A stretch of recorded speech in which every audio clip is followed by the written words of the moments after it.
Well, again, so good to see everybody today. If we haven't met, my name's Terry Smith. I'm the lead pastor here at the Life Christian Church. So very, very glad you're here. To everybody watching us online, so glad you're with us today. I'm going to do a little bit of a different, actually a lot of a bit.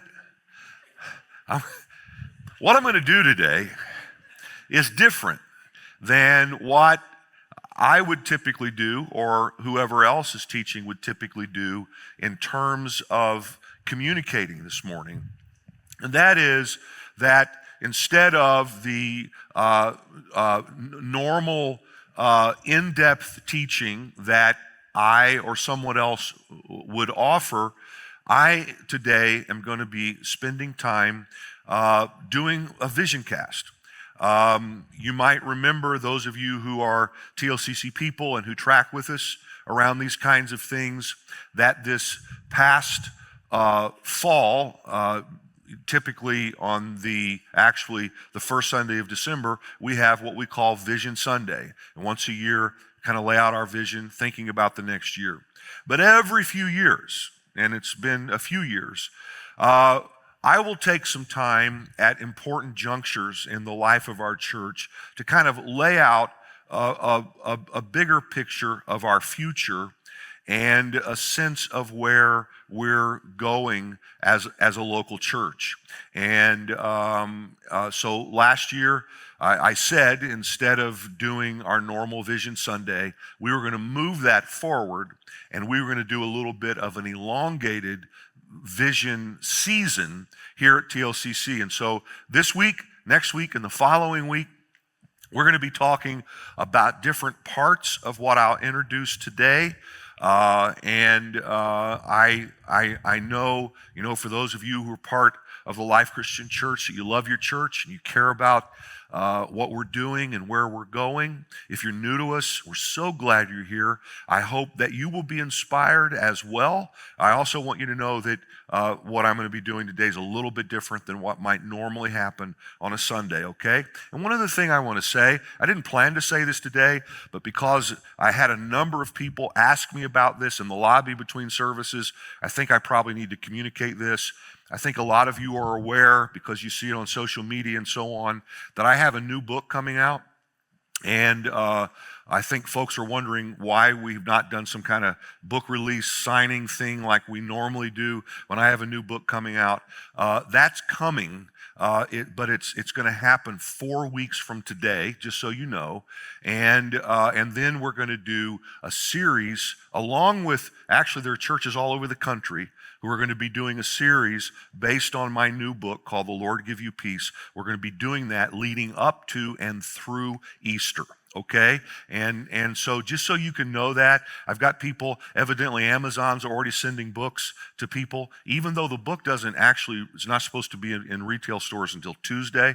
Somebody brought me a book to sign this morning. Always happy to sign a book, but there's just some confusion around that, and I don't want anybody to ever be confused around anything to do with me. I'm confused a lot, but I don't want to confuse you. So, there is a cautionary tale that is found in the Old Testament about the king named Hezekiah, king of Judah, Hezekiah. You know, it's always going to be an exciting day when the pastor starts by talking about Hezekiah. Hezekiah ascended to the throne of Judah in 715 BC. And he reigned for 29 years. And on the whole, he was a good man and an exemplary leader.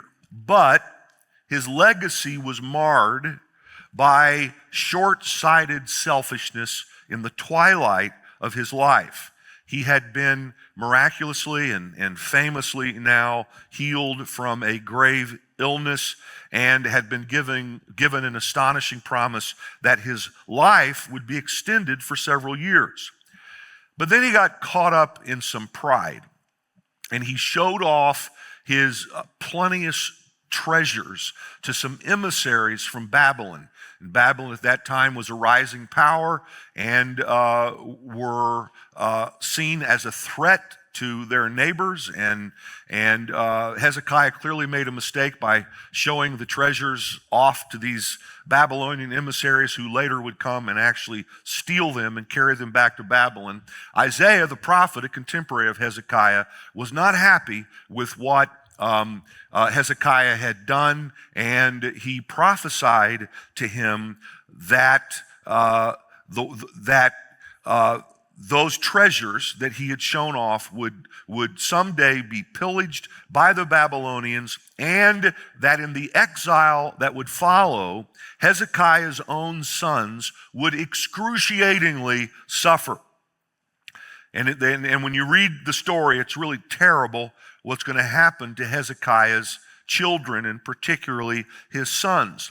Hezekiah's response to that prophecy is astounding. I should just say a little bit more that what Isaiah said is he said to Hezekiah, Hezekiah, during your lifetime there's going to be peace, but your sons and daughters are going to be taken by the Babylonians, and they're going to suffer. And Hezekiah's response to this is just, it's amazing. He says, 2 Kings 20:19, the word of the Lord that you have spoken is good. There will be peace and security during my lifetime. So it's amazing that this fundamentally decent person and successful leader would find this prophecy good. Again, he was promised peace during his lifetime, but the next generation, his own children, would lose everything and suffer exile and other unspeakable atrocities. Put simply, Hezekiah did not appear to care about who was next. He had been given life. In fact, he's been given a new lease on life. But he did not care about the lives of others, even his own children, at least not to the extent that he should have. He did not care about who was next. Jesus taught us that we're supposed to love each other the way he loved us. And he set the standard for what that kind of love looks like when he said, greater love has no one than this, to lay down one's life for one's friends. Great love is shown when we think about more than just ourselves. We are never just supposed to care about what we have. We're also supposed to care about what others have or don't have. And this is especially true when it comes to the new life we've been given, life in all of its fullness and everything that means. We are supposed to help others have it too. And one of the many things that I love about the people of this church over now more than the 3 decades I've been serving you, one of the many, many things I love about the people of this church is that there has always been a willingness to not just be content with what we have, but to always think about who's next, and to be willing to sacrifice for who's next, to lay down our lives for others. Our mentality has always been, hey, we've been blessed. Who's next? Who's the next person to receive what we've been so graciously given? And that mentality has been expressed in many ways over many years by the people of this church. Today, I want to introduce a new vision emphasis called the Who's Next Project. The Who's Next Project. I say vision emphasis because what I'm going to talk about today, and what we'll talk about in some different ways over the next couple of weeks, is one part of a large vision here at TLCC. Just for some perspective, this past summer, we brought an organizational slash church consultant, actually a renowned church consultant, in to spend 3 days There was a lot of pre-work around this. There's a lot of post-work around this. But he spent 3 days with the leaders of our staff team in a StratOps process, thinking about how to move from where we are now to where we believe God is leading us in our future. And one of the things that I was tasked to do as the lead pastor, after spending a considerable amount of time in prayer and in consultation with the other leaders of our church, was to come up with an I Imagine document. And I wrote an I Imagine ellipsis by 2030 document that had 22 vision statements in it. And these spoke to different parts of what we believe we're called to do.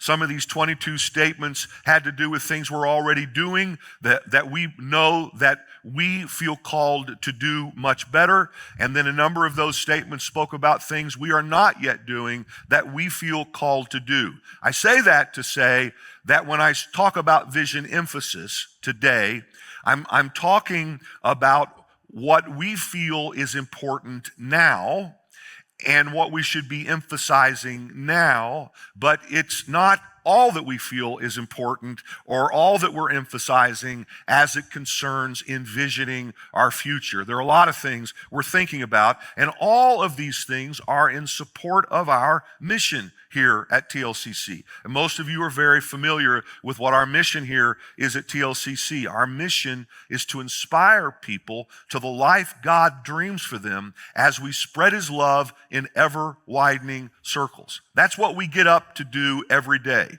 to inspire people to the life God dreams for them as we spread His love in ever-widening circles. And so all the vision stuff is in support of that mission. The Who's Next project, which I'm going to begin to detail over the next few minutes, is the part of our TLCC vision, again, that we, meaning myself as a lead pastor, our board and elders, and our staff team, believe that we're to focus on now. And you'll hear more about this, again, over the next few weeks. And my hope is that you will join with us in your concern for who's next. In fact, my prayer is that you will join with us in our concern for who's next. So what do we mean when we talk about who's next?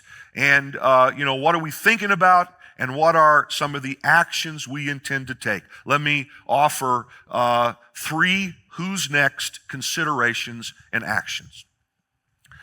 The first one, and really the primary thing on our minds right now when we think about who's next, is the next generation. We don't want to be like Hezekiah, who was happy that things would be good as long as he was alive. We want to think about those who will come after us and make sure that what they have is even more and better. So we have a desire to get much, much better at something we already do very well, and that is to support families and children by focusing on the next generation. Part of how we intend to do this is to have a comprehensive plan in place and to execute that plan to minister to a child from the time they enter our nursery, which is in a season right now of being dramatically improved. But from the time they enter our nursery until they finish their education and are launched into their area of destiny. We also want to more holistically and intentionally serve those who are raising the next generation. We want to better serve parents and support marriages at all stages. When we talk about family ministries and when we talk about supporting marriages, that's not limited just to married couples who have children or who have children at home. Our intention is to support marriages in whatever stage that marriage is in. And while we already have amazing and always improving ministries to children and youth through K-Port, our children's ministry, and Club 6, our catechism for sixth graders, and Redline, our youth ministry, and more. We want to be more systematic in what we are doing and to add ministries for college-age students and young adults. And we always want to be asking a set of questions about the children and young people we're serving, which is, what do we want the next generation to know? What do we want the next generation to have experienced? What do we want the next generation to be practicing as they, at some point, leave that season of their life and enter into adulthood and hopefully live the life God dreams for them? What do we want them to know? How are we programming in terms of the impartation of knowledge? What do we want them to experience? We had 60 kids who just got back from a youth camp up someplace in upper New York, and I've been hearing stories from families about what their kids experienced there in terms of growing in their relationship with God. We want to ask systematically, what do we want them to know? What do we want them to experience? And then what do we want them to be practicing? By the time that they go to college, we hope that we've done a better job than we've done heretofore, though we've done a good job. We'll do a better job of preparing those kids to go to college and enter the societal craziness that they will most assuredly face, and their new independence, being equipped well for that, and to be practicing spiritual habits that will help increase the likelihood of their success in every way. And I also want to add that when we think about families, we also have in our mind single adults and our desire to support single adults in the uniqueness of their familial reality. Guys, let's acknowledge that it's hard in today's world. I think it's probably always been hard, but it's more difficult than ever to raise a God-fearing, Christ-honoring family whose kids follow Jesus and live out Christian values. And I'm telling you that the commitment of this church is that we are going to do everything we can to help you succeed in this. So, when I first introduced this vision emphasis at the end of 2023 in our Vision Sunday then. What I'm going to introduce today is to kind of give a little update and then to talk about the next iteration that has a pretty significant physical manifestation to it. When I first introduced this, now a little over a year ago, one of the ways I illustrated our intention around this was by interviewing Julian and Lauren Rivera, who most of you know. Both of their parents' lives were impacted dramatically when they came here to the Life Christian Church. Jesus rocked their worlds, and this life-giving church rocked their worlds as well in the most positive ways possible. Julian and Lauren were raised here at the Life Christian Church. Julian from the time he was a young child, Lauren from the time she was a young teenager. Their faith was developed here. They met here. They married here. When I interviewed them, Lauren was pregnant with Juniper. And I made this commitment to them. I committed to them that I wanted them to know that the Life Christian Church is thinking and planning for that unborn child, just like we thought about your parents and just like we thought about you. I told them we're thinking about and planning to invest in and doing everything we can as a church to come alongside you from the time your daughter is born until she's prepared to live the life God dreams for her and goes off into her adulthood. We were making a promise to a child who was not yet born. What we were saying was, she is next. And even though some of us, for instance, I will not be the lead pastor here when Juniper heads off into her adulthood. I can assure you of that. Don't worry. I'm not going to stick around that long, okay? But we're going to think about those who come after us. This is and a real chord was struck in the heart of our church around that. And those of you here will remember that. Well, let me tell you today another intergenerational story that I hope will make this point to you.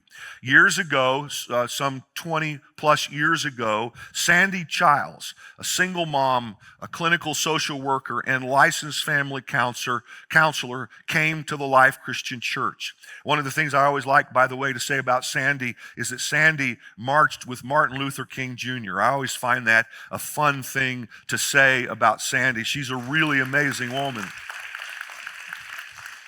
Sandy's life was really impacted by this church, and she prayed and invited her adult son, Russ, to come. And Russ did come not long after Sandy was here. And Russ's life was transformed by Jesus and by his relationship with the Life Christian Church. And Russ, if you haven't met him, Russ is a television producer of a number of shows that you would have heard of and watched and are highly regarded. And he's one of our board members here at the Life Christian Church. And then Russ married Lauren. Lauren has been and is a wonderful part of our church family for many years. Lauren is a teacher. And they birthed and brought into this church from infancy to now teenagehood and young adulthood, two beautiful daughters, Julia and Shalom. Julia is about to go to college. She is following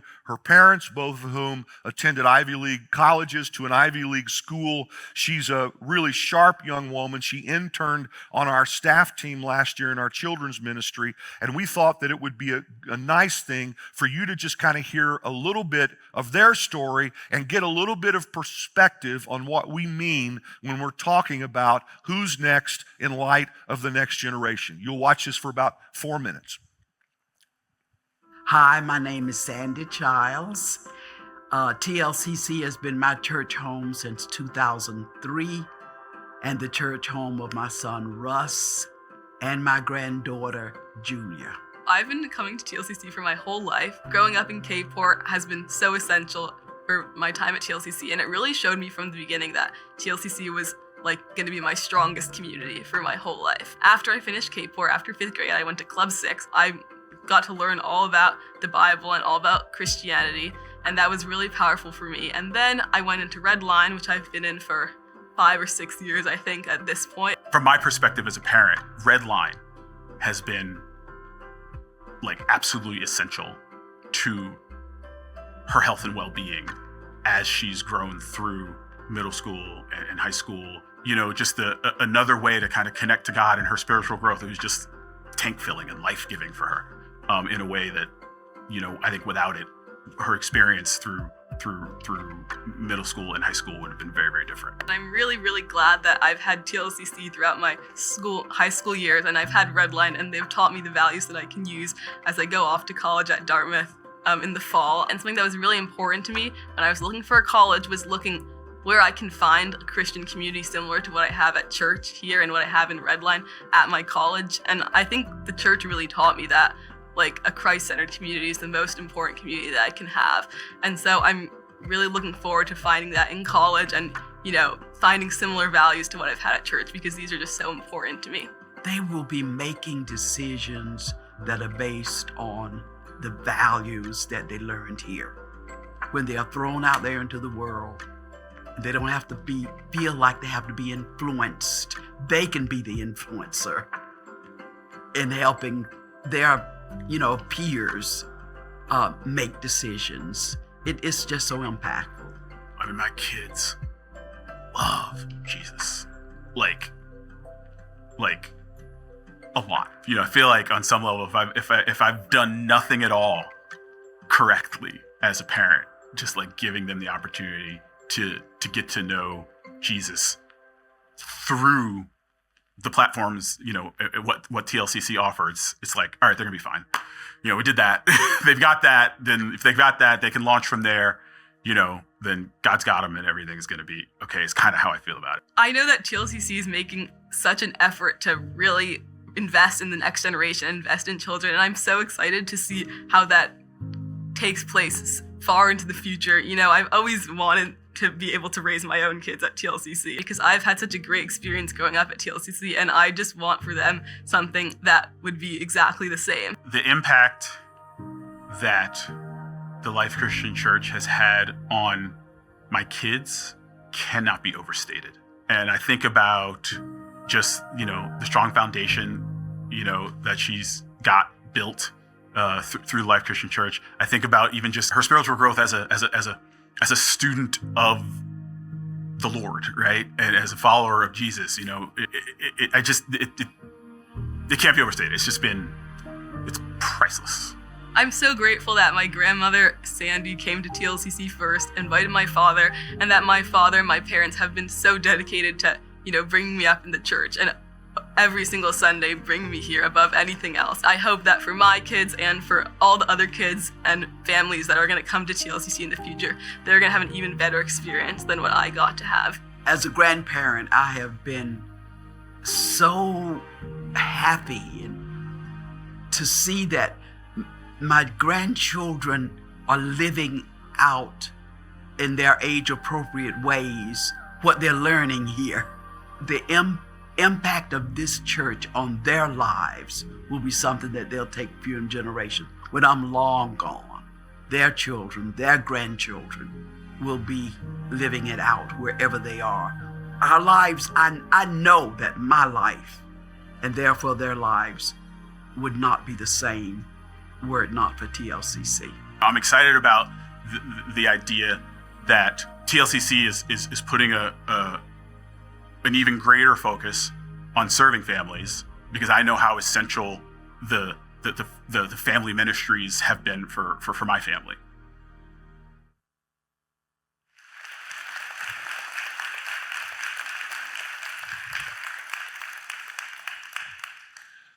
Wow. So, we have many, many stories like this. And our prayer is for thousands more stories like this in coming years. And some of us, we're not going to be here to see the fruit of those efforts.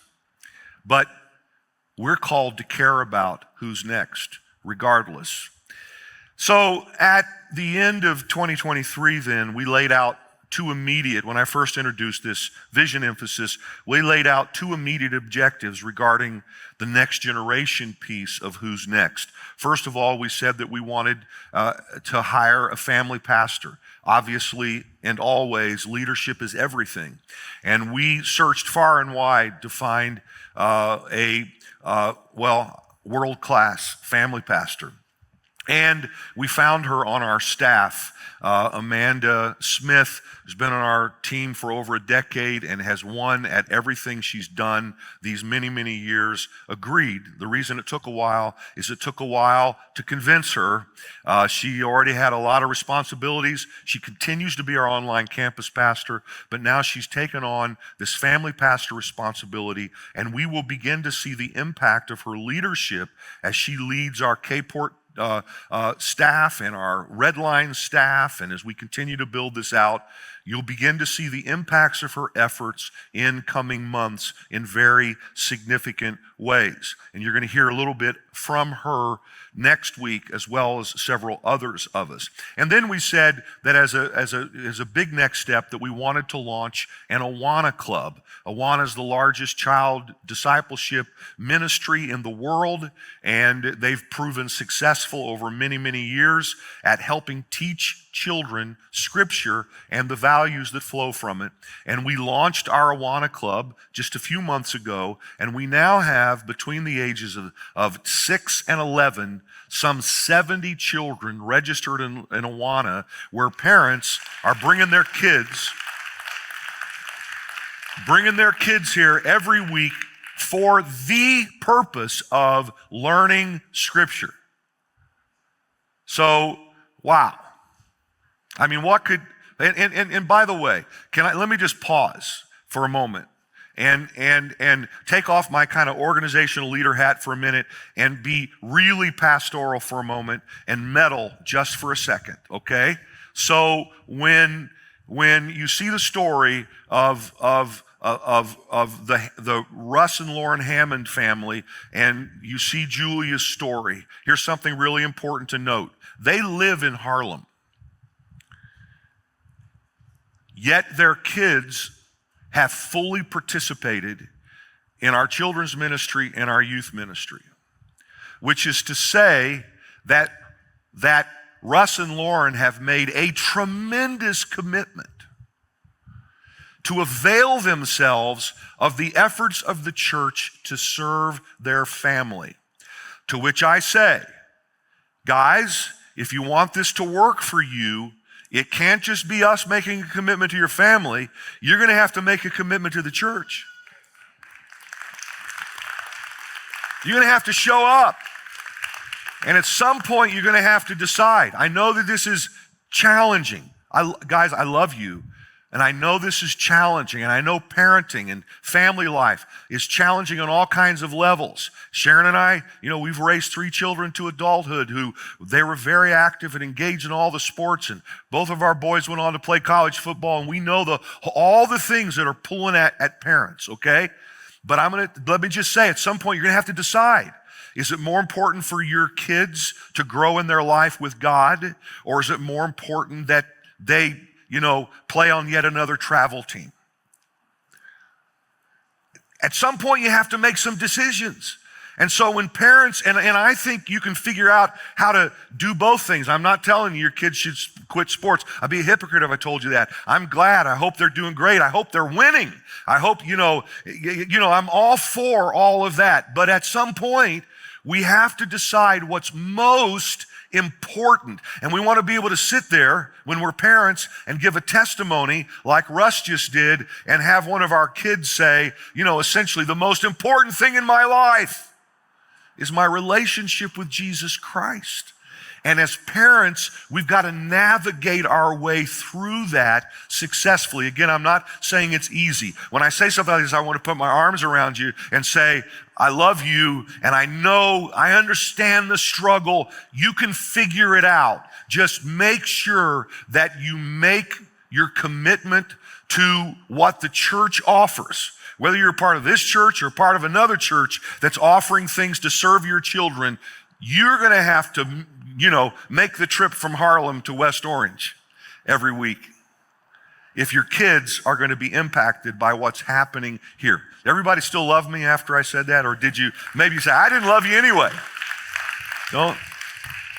All right, so we launched Awana. Now I'm announcing that an exciting new next step for this part of Who's Next.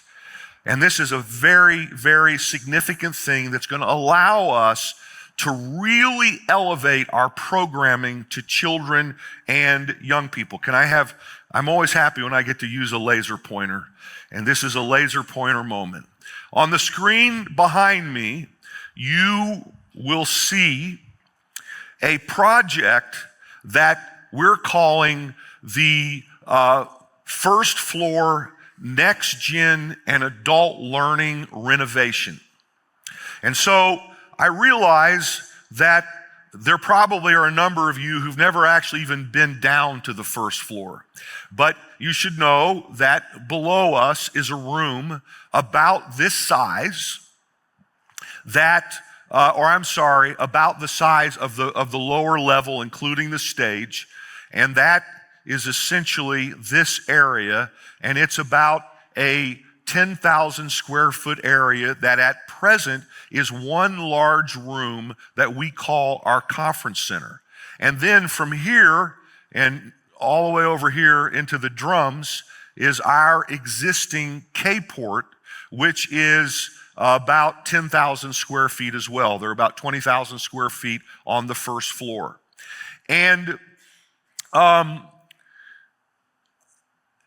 when this building was first designed, it was designed in order to have the absolute best experience for our children and young people. It was designed with a children's auditorium in it connected to K-port. But to make a long story short, when we built this building, we couldn't afford to finish the second and third floors, and so we initially just moved into the first floor. As a consequence, we didn't build out the rest of K-port, but we left that space open, and that's where we had our worship services for the first, 2, 3, 4 years that we were here as we raised the rest of the money necessary to finish the second floor and then the third floor. Consequently, this really never, our vision for this has not really been completed.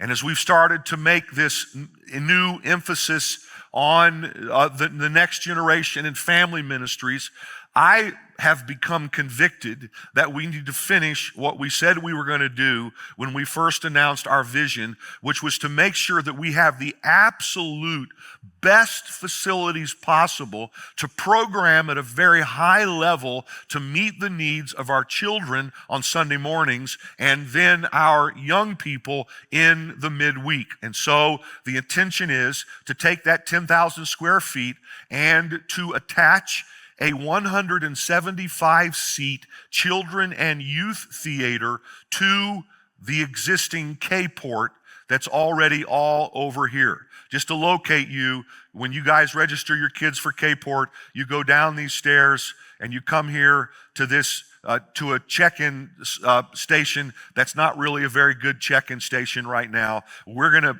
fix all that. We're going to create a whole new check-in area, a whole new experience, much more efficient, much more secure. And then this is where you go back into K-Port as it presently exists. And this is where, or the auditorium now, on Sunday morning, this is going to be great space for the children. And then in the midweek for Redline, we're going to use environmental lighting and other technologies to be able to completely change this space to be an amazing youth space connected to a youth game room that will be just for our kids, our young people, on midweek and whenever they want to use it. We want this to become the hangout for our kids, a positive place, positive values to come and have fun. As of right now, our Redline ministry, which is our youth ministry, they meet here once a week on Wednesday. And just so you can get an idea of this, let's say there are about 70 of them. They meet here in this room, and this room seats about 700 people. It's not an optimal meaning thing to have 70 kids filling a few rows in a room this size, and they temporarily set up a game room outside in the lobby, which isn't ideal as well. They break things. We don't really care about. We care about them more than break things. But anyway, that's not the way it's supposed to be. Now they're going to have a permanent space downstairs, and they're going to have access from it directly into this theater. So when the young people come on a Wednesday night or whatever night, they'll walk through here, and this is their world back here. And on Sunday mornings and at other times, Awana and so on, then this whole gigantic space will be there to serve all of our children, okay? And you'll also see there's an existing kitchen down there that we're gonna make to where it opens out into a really great cafe that the kids can use on a Sunday morning or at night. And I don't know, we may even let adults in here every once in a while, but I doubt it. And then as a part of this, we also, you'll hear next week, we also have a vision emphasis around a whole new phase of adult learning. Learning that will help adults grow in their lives with God. And believe it or not, in this building, as it has been built, we actually have only one classroom in this building, which is the classroom out there. And so we're going to address that need by these are beautiful. These walls are all windows all the way along the exterior of the building. And along the exterior of the building, we're going to grab some space and create some really beautiful adult learning spaces as well. We're going to increase our adult learning spaces to now from one classroom, the glass room, to now 5. Now, there are other spaces we use for adult learning. We do things all over the building. There's a conference room upstairs and so on. But this is going to be, again, my family's teasing me because I'm using the word world-class a lot right now.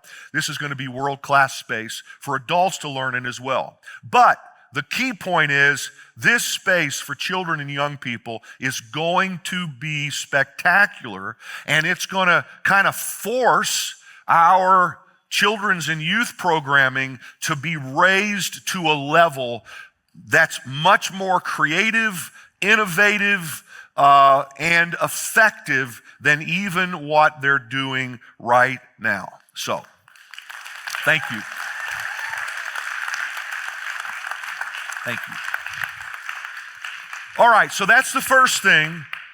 Thank you. That's the first thing we're talking about when we're talking about who's next. It's more than facilities. There's this whole other thing around it, but the facilities are going to facilitate all the programming that we want to do as we think about what do we want kids to know, to experience, and to be practicing as they're launched into successful lives. Is everybody doing okay? That was the longest part of what I have to say, but I'm not done, of course. You know that I'm not done. That would be shocking. Have to take people to the hospital with shock if I was done. Here's the second thing. The second action and consideration, consideration and action around who's next. Here's the other primary thing we're thinking about when we're thinking about who's next. We're thinking about the next person. The next person. I just want to remind you of something that's very important to who we are as a church. We probably don't talk about enough, but it's important, I think, that you hear my heart around this. And if Sharon were speaking to this, she would share her heart around it as well. The reason that we decided that we did not want to spend our ministry lives in the Bible Belt of our upbringing, which would have been a lot easier, is because we wanted to preach the gospel where, in proportion to the Bible Belt, it was not being widely preached, and we wanted to build a great church where there were not many great churches. Now, many of you have heard the story that when I was a teenager, I felt God call me to build a great church in a suburb of New York City before I ever came to New York City. So there's that informing all of this. But then over the years, into our 20s, as my ministry kind of took off and I was preaching all over the country in great churches all over the country, and God was kind of shaping me in terms of what I really was going to spend my life doing. I came to know that I did not want to fulfill my pastoral ministry in a Bible Belt context. Now, obviously, there are a lot of people who feel called to do that, and I say, God bless them. I'm thankful for them. But when we came to West Orange, the largest Bible-believing church in West Orange, a suburb of New York City of 50,000 people, the largest Bible-believing church at that time was a church of maybe 70 people. And even today in West Orange, 34 years after we came, there are still only 3 or 4, for lack of a better word, Bible-believing churches that are preaching the good news about Jesus Christ as it's taught in Scripture. Some people might want to use the word evangelical, which technically is correct, but I am concerned about its association now in the political conversation. So I'll just say Bible-believing church, okay? And our church is many times larger than the next largest West Orange congregation of what we would call a Bible-believing church. Well, to us, it's challenging. It was exciting. It was crazy. I could have accepted the pastorate of a large church in the Midwest as a 29-year-old guy. I had lots of opportunities. We felt called here because we wanted to preach the gospel where there wasn't a church on every corner already. Now, I will say, over the last 34 years, there are many more thriving churches in the New York City metropolitan area than there were 30 years ago. Thank God. There has been, missiologists will say, a revival of sorts in the New York City metropolitan area over the last 30 years. And so I'm thankful. There are a lot of wonderful churches now in the New York City metropolitan area, and there were some wonderful churches 30 years ago, but frankly, not very many. And so what's my point? Well, this is what the Apostle Paul said. He said, "It has always been my ambition to preach the gospel where Christ was not known, so that I would not be building on someone else's foundation. Rather, as it is written, those who were not told about him will see, and those who have not heard will understand." I say that to make this point. This church has always been a church that cares about reaching the person who has not yet heard the gospel or who is not yet in a life-giving church. We have refused to be about who's already here, but have tried to always care about and reach out to the person that we would say is next. this is part of what we mean when we say, who is next? Who is the next person who needs to hear the good news about Jesus? Who is the next person who needs to learn about and visit and become a part of a life-giving church? It can't ever just be about those of us who are already here and what we already have, but it has to be about those who are not here and who are next. And this really speaks to the mission of Jesus. Jesus said that he came to seek and save the lost. He said, I didn't come for people who are already healthy. I came for people who are sick.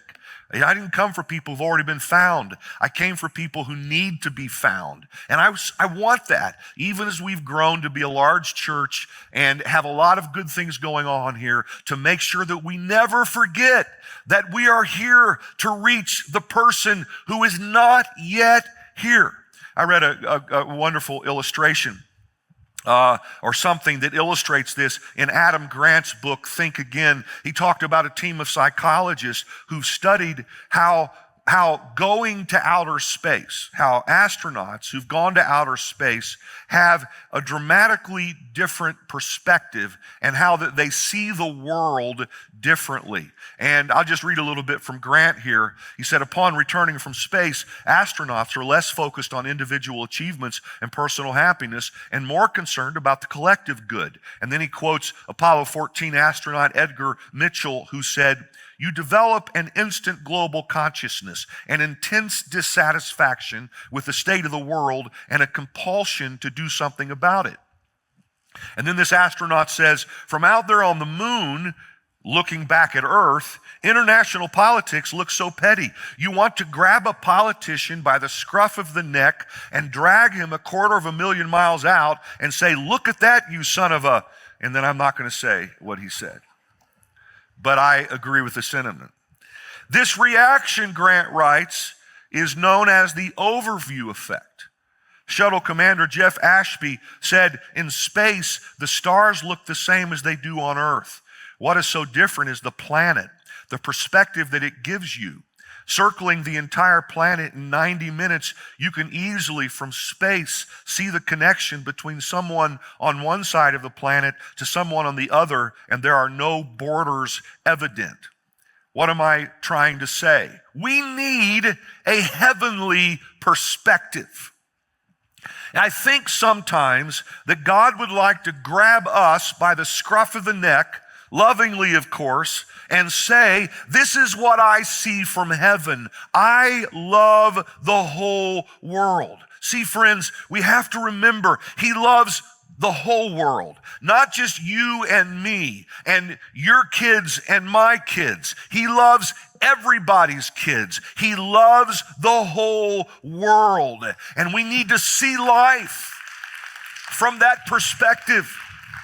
He loves your neighbor's kids who's never heard the gospel explained to them as much as he loves your kids. And we have to care in this way about who's next. John 3:16, Jesus said, for God loved the world that he gave his only one and begotten Son.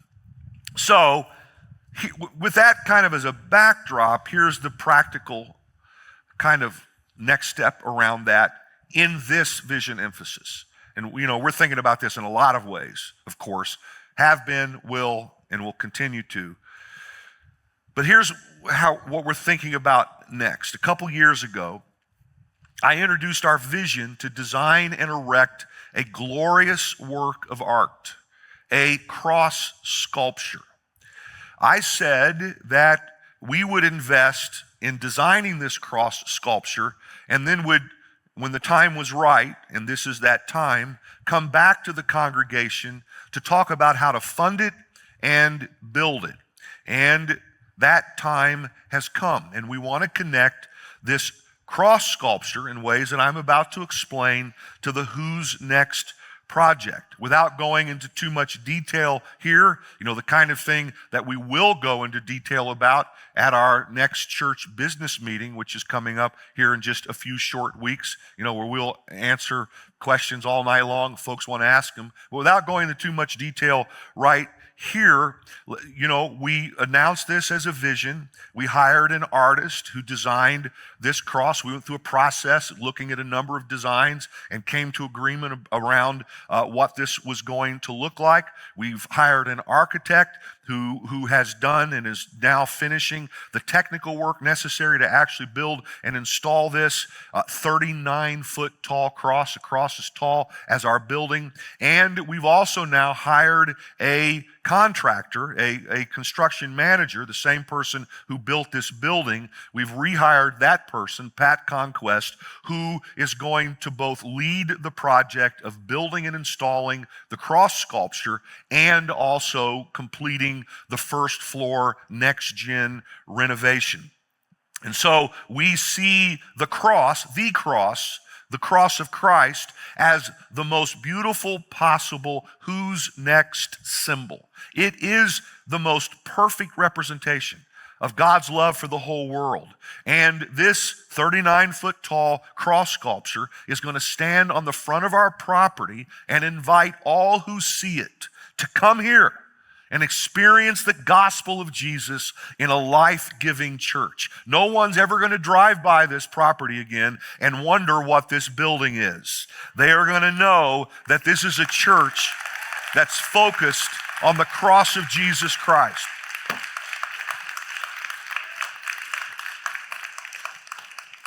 And I'm reminded of what Jesus said about being lifted up on the cross. He said, when I'm lifted up from the earth, I'll draw all people to myself. And that's my prayer, is that somehow this cross becomes a spiritual magnet, that as people see it and its beauty and somehow have a sense of what it's about, that it will be an invitation that says, you can come here and hear the story about Jesus Christ and the better life that he wants to bring to you now and forever.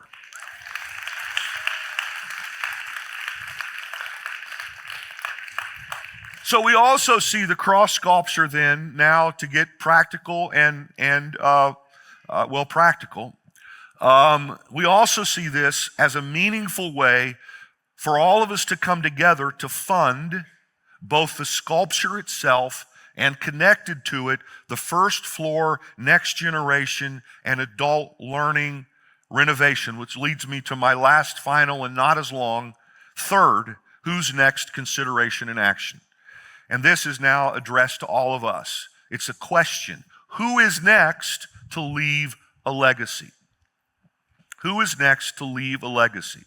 So, when this cross is installed, it's going to be installed in the midst of our present walk of faith.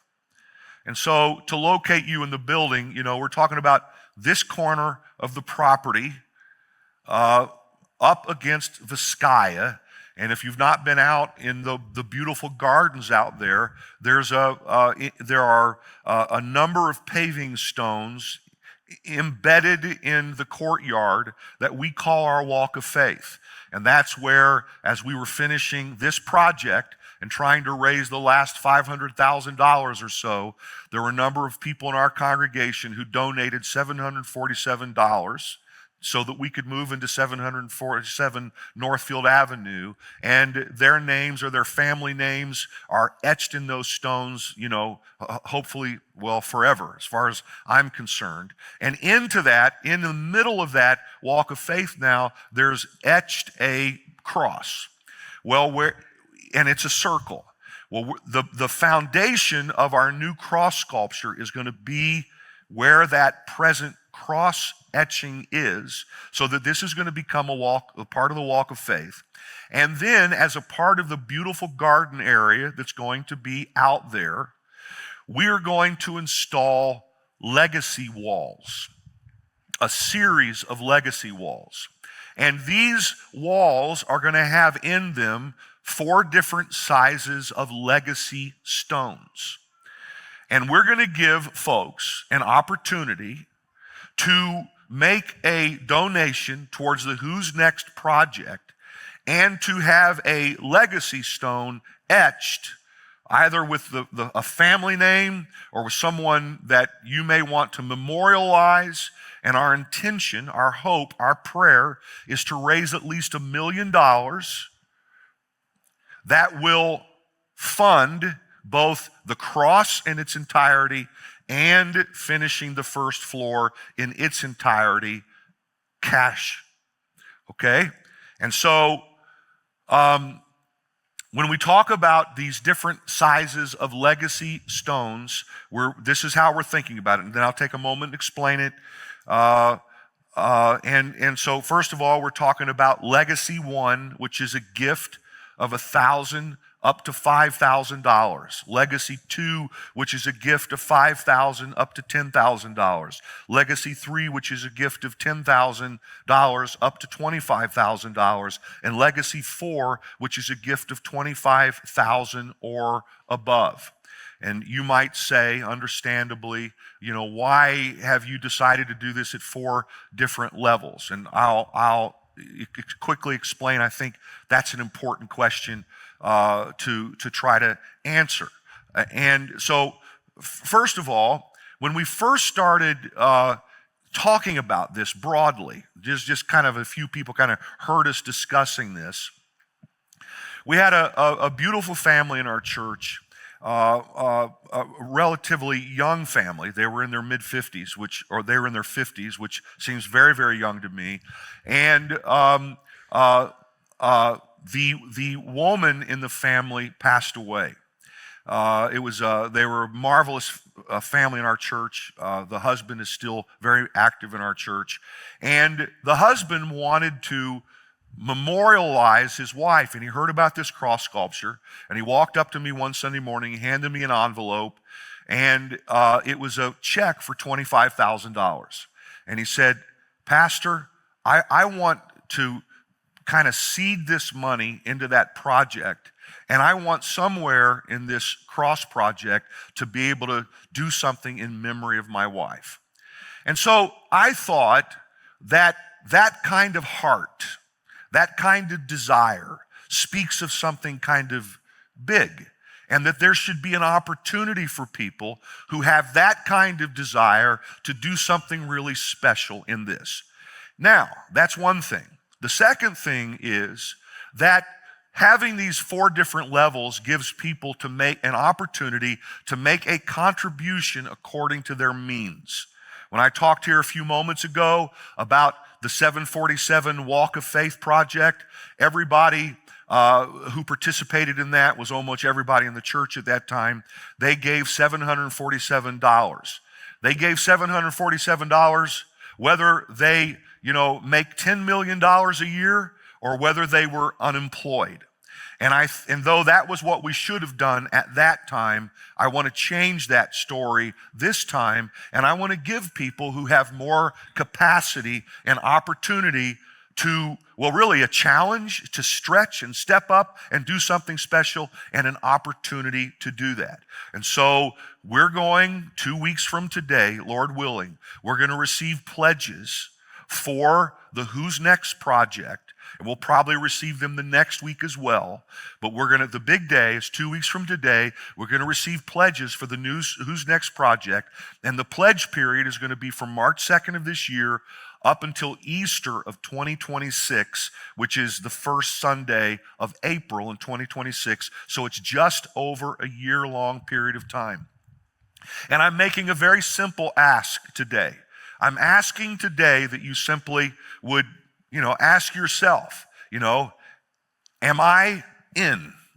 Am I in? And then secondly, would you be willing to pray about making a pledge 2 weeks from today that represents an all-inness, that represents generosity, and that I hope represents some level of stretch in your life? I know that Sharon and I are going to step in at the highest level. We're going to memorialize. We've had some folks already begin who've helped us some with this. Thank you so much. But we want to memorialize my dad and mom who we lost last year. And we're hoping, we don't have this perfectly designed yet, so hear this as a hope. We're hoping that there's an opportunity even to, in our case, I'd like to put my dad and mom's ashes in that legacy wall, and I've had some other people express to me similar sentiments. Now, some of us will use this to memorialize someone. Most of us will use this to put our family name or our name there, and maybe a scripture or something, we'll get into those details later, that says, I was one of those people in 2026 who cared. What is this? What year is this? 2025. I'm already there. Who cared about who was next. Guys, I close with this.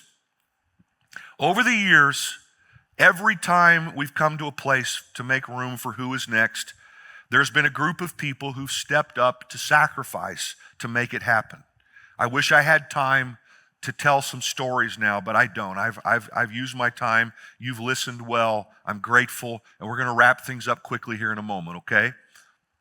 But from the very beginning, when Sharon and I first came here, there were about 50 beautiful people meeting in the basement of Holy Trinity Church on Main Street. The smelly basement. God bless my friends. I'm sure they fixed it by now. The smelly basement at that time of Holy Trinity Church, where now we serve in Christine's Kitchen. We serve the hungry there regularly as a church congregation. That's where our church was meeting.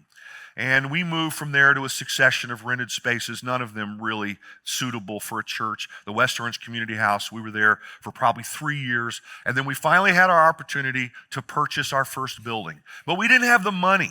The first year Sharon and I came, the income of this church was like $70,000. And from that, we were being paid, and all the church bills were everything was being funded out of that. I'm trying to make the point that when we went to the bank and said we want to borrow money to buy this 11,000 square foot old bowling alley, they looked at us and said, almost exact words, we really like you, Pastor, but you don't have the means to fund alone. Now, people started giving towards it and all of that, but the president of the bank at that time, Llewellyn Edison Savings, Jim Smith, the president of the bank, said, if you could get some families in the church to guarantee the loan, we would loan you the money because we fundamentally believe in you. And in my mind, I said, well, that's not going to happen. I don't know if I'm ever going to mention that to anybody. But there was a small group of people and our now nascent board that I mentioned it to, and much to my shock, there were several people who stepped up and said, Pastor, I'm willing to guarantee the loan. And the bank said it had to be attached to the equity on people's homes.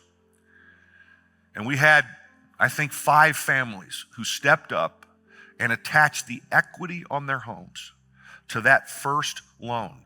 And one of those families were my parents, my dad and mom. They lived in West Virginia, but they loved this church. They stepped up and did that. Sharon and I didn't own a home. We sold a home in West Virginia, but didn't have enough money to buy a home here, but we put the equity from that home in a savings account. Well, the bank attached the guarantee to the money in that savings account. Sharon and I stepped up and guaranteed the loan as well. You might expect that from us, but the heroes in that were these other folks, like Frank and Denise Korzakowski, legends like this, who are no longer with us. Both have passed away, but they were brand new Christians at the time.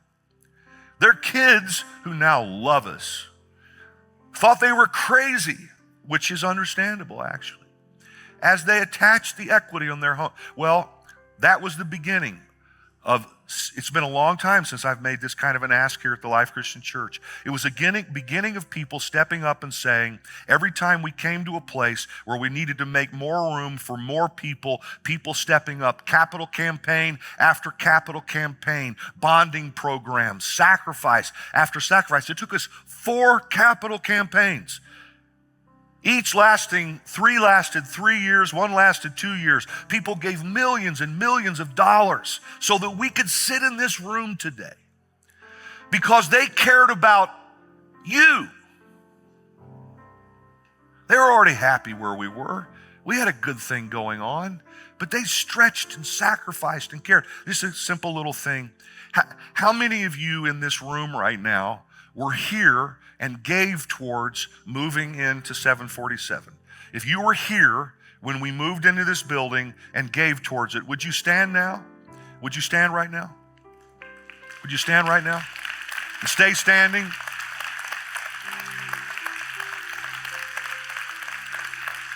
Wait, stay standing, please. Stay standing, please. I want you guys to look around. Andrea, you were a big part of this. You got to stand up there, okay? I want you to look around because these people were thinking about you. They were thinking about you.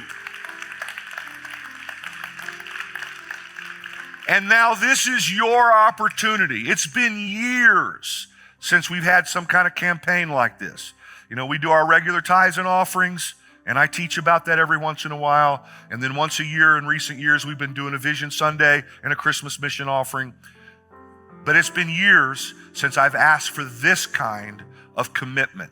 And I'm pleased to be able to do so because I want you to have an opportunity to become a part of the legacy of people at the Life Christian Church who care about who's next. Would you please stand with me? Guys, before Stephanie comes and makes a couple closing comments and I say the benediction, in your seat back pocket, there's a red card.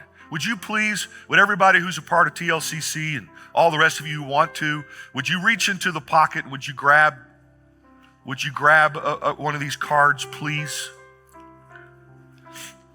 And here's my ask today. I think I've already said it, but I'd like for you now to respond to this if you would. I'd like for you, give whatever information you want, but certainly your name. But first of all, if your heart has responded to what I've said today, would you just mark that first thing that says, hey, Pastor Terry, I'm all in for who's next. Secondly, will you pray about making a pledge for Legacy Stone? That's all I'm asking today. I'm not asking for any pledges. I'm just asking, will you pray? And of course, if you're married, then you're going to want to have conversations with your spouse. Sharon and I have had that conversation already. And then thirdly, I will make every effort to be here and make my pledge on Sunday, March 2nd. I'd like for us to have, break through all this winter dreary stuff where every Sunday we're affected by some weather thing, and all of us to show up together on March 2nd and for us to have a great day where we pledge over $1 million by God's grace so that we can get this cross built, get the first floor renovated to serve our children and young people better. And if you're with me in this, will you take a moment, will you fill this out? In a moment after the benediction, here's what's going to happen after the benediction. The band is going to play the final worship song, and you're free to go, and my expectation is that you'll go. We've been here a little bit longer than I want to be in a Sunday morning service, but at each door, there are going to be hosts standing there with baskets. If you just take that card, drop it in the basket as you leave. Now, if you want to hang out for a while and worship with the band while they sing, you're more than welcome. They're going to sing the house down for a little bit, okay?